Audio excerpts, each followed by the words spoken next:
Open my eyes. Prayer Acts 9. See clearly. Live fully in Christ, Father. If any heart feels foggy and faith out of focus, meet us here. Before we pray, we honor your word. And immediately, something like scales fell from his eyes, and he regained his sight. Then he rose and was baptized. Acts 9:18. In one holy moment, you turned Saul's blindness into sight, and his story into a new beginning. And you tell us why. You do to this to open their eyes so that they may turn from darkness to light and from the power of Satan to God. Acts 26:18. Lord, we come with reverence and gratitude. Remove what clouds our vision, fear, shame, lies, distraction, so we see Jesus clearly. Give clarity that steadies the mind, light for the path, and courage to trust again. Thank you for mercy already at work. Thank you that in Christ you rescue your children from darkness and bring us under your loving rule. Before this moment, Paul then called Saul, was sure he saw clearly, zealous, respected, certain he was right.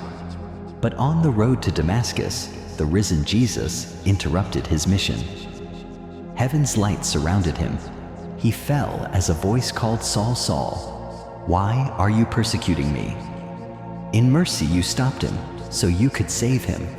And for 3 days he was without sight and neither ate nor drank. Acts 9:9. 3 long days, silence and darkness, where grace was already moving. You sent Ananias to pray, and then, just as scripture records, something like scales fell from his eyes. And Saul regained his sight. Acts 9:18. More than eyesight returned. A new vision was born.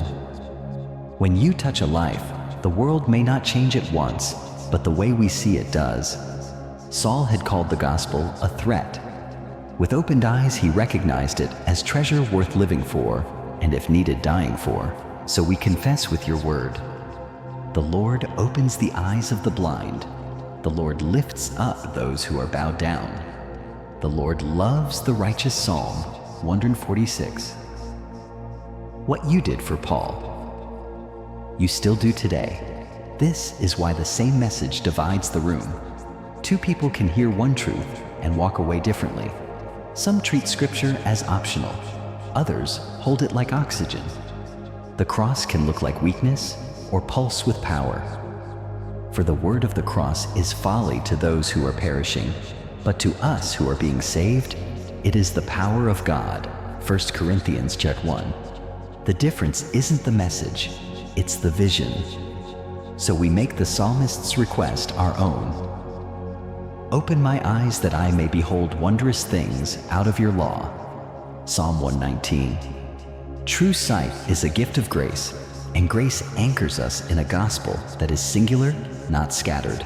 Paul wrote, there is one body and one spirit, just as you were called to the one hope, one Lord, one faith, one baptism, one God and Father of all, who is over all, and through all, and in all. Ephesians 4. Thank you that your truth does not sway with the mood of the age. Center us again on what does not move, Jesus Christ, crucified and risen. Because our focus drifts so easily, pulled by headlines, deadlines, and heartaches.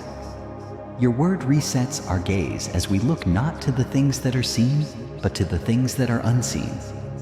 For the things that are seen are transient, but the things that are unseen are eternal. 2 Corinthians 4.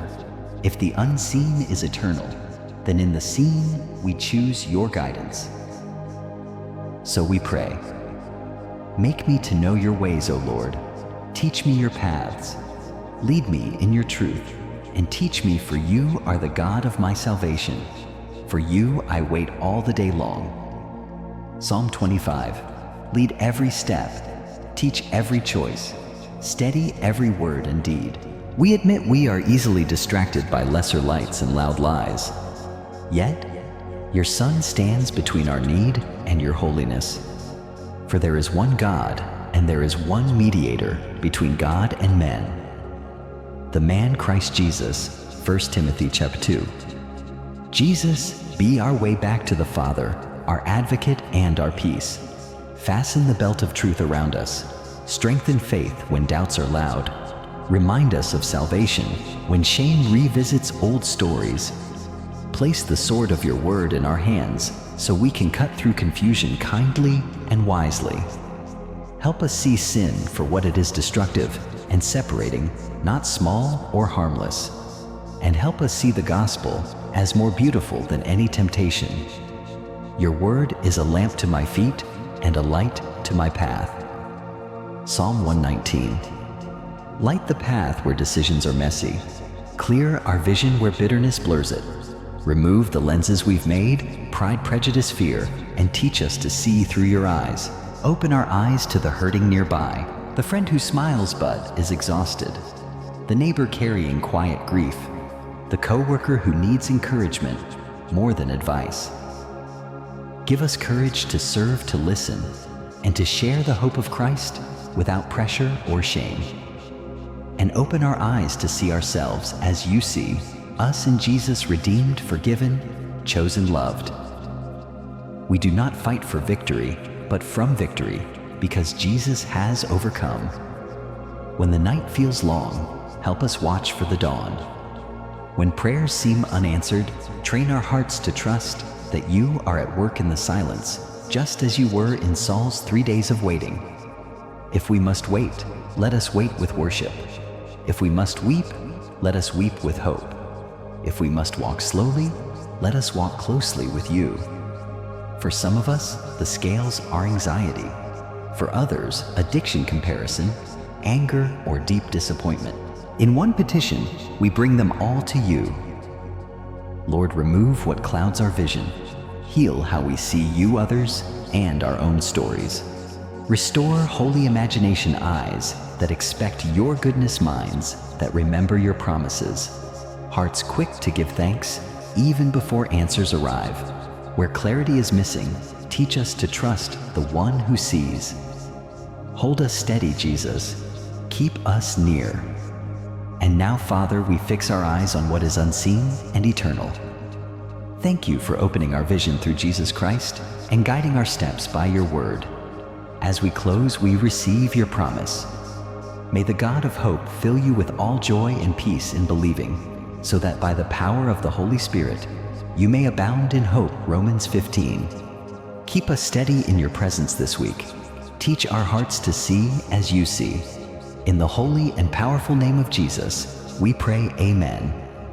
If this prayer spoke to you, type amen in the comments and share how we can pray for you. And if you'd like more short scriptures and guided prayers, please subscribe and turn on notifications so we can walk with you day by day. May the grace and peace of our Lord Jesus Christ be with you always.